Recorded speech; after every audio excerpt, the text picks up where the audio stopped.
कैसे हैं आप सभी? आशा करते हैं कि आप सभी घर में सुरक्षित होंगे। ओके, तो हम पढ़ेंगे आज हिंदी व्याकरण में पाठ 7। ओके, वचन नंबर। ओके स्टूडेंट, तो सभी अपने अपनी बुक्स ओपन कीजिए, page number 30 to 31। Okay student, तो यहाँ देखेंगे हम पेज नंबर 30 पाठ 7 वचन। ओके, वचन हम किसे कहते हैं? एक अनेक का ज्ञान कराए, शब्द रूप वह पहचान कहलाए। एक अनेक का ज्ञान कराए, शब्द रूप वह वचन कहलाए। तो ये इस तरह से लाइन दी गई है कि एक अनेक का ज्ञान कराए, एक उसका शब्द रूप वह वचन कहलाए। जैसे यहाँ पर लिखा है, दिए गए शब्दों वाक्यों को पढ़ो और समझो। ये क्या है? पूरा एक वाक्य दिया गया है, इसे हम समझेंगे। बच्चा किताब पढ़ रहा है, तो ये कैसा बच्चा है? एक ही बच्चा है ना। तो यहाँ पर क्या यूज हुआ? बच्चा। जहाँ एक वचन होता है वहाँ पर, जहाँ पर एक होता है वहाँ पर एक वचन कहलाते हैं, है ना। और यहाँ पर इस वाले में देखिए, बच्चे किताब पढ़ रहे हैं, है ना।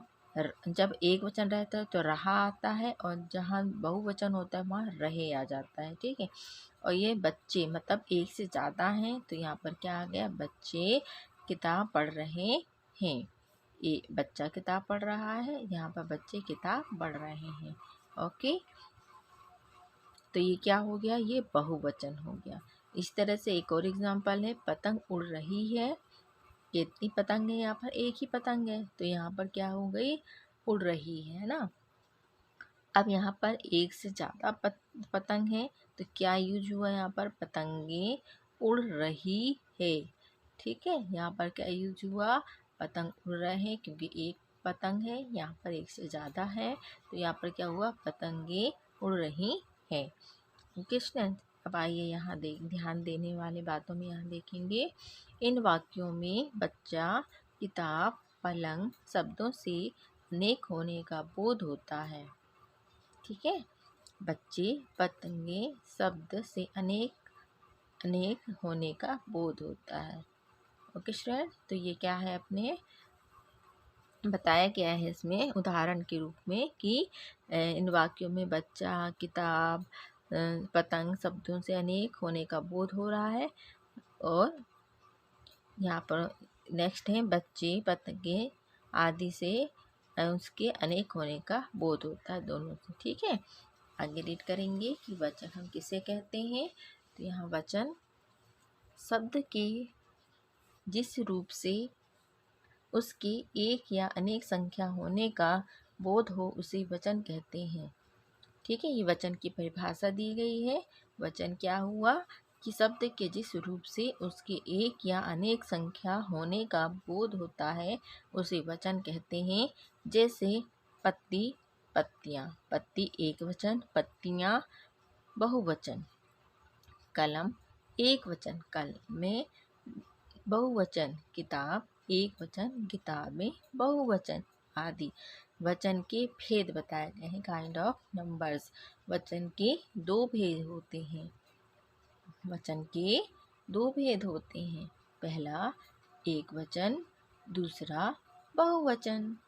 ओके, वचन के भेद कितने होते हैं? दो होते हैं, एक वचन और बहुवचन।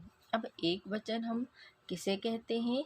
एक वचन सिंगुलर नंबर, है ना। क्या हुआ? जिस शब्द से एक संख्या होने का बोध होता है, उसे एक वचन कहते हैं। जैसे लड़का, किताब, मेज, कुर्सी, नदी आदि। ओके, क्या हुआ? एक वचन। जिस शब्द से एक संख्या होने का बोध होता है, उसे एक वचन कहते हैं। बहुवचन, जिसे प्लूरल कहा जाता है। जिस शब्द से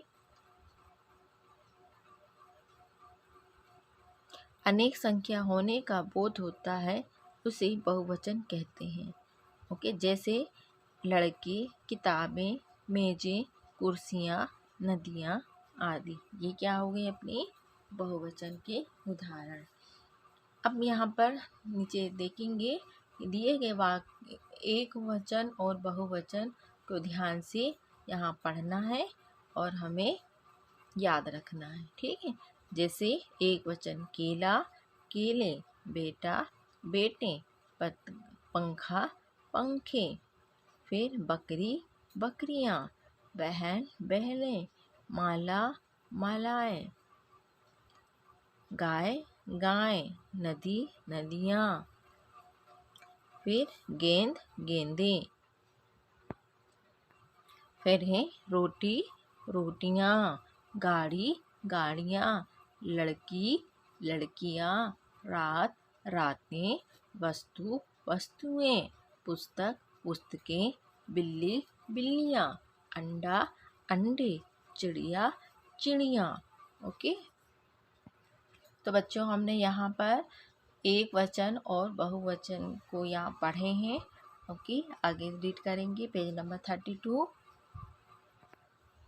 कुछ शब्द एक वचन तथा बहुवचन में समान होते हैं, जैसे फल, साधु, बालक, फूल, अध्यापक, पक्षी, खिलाड़ी, छात्र, आम आदि।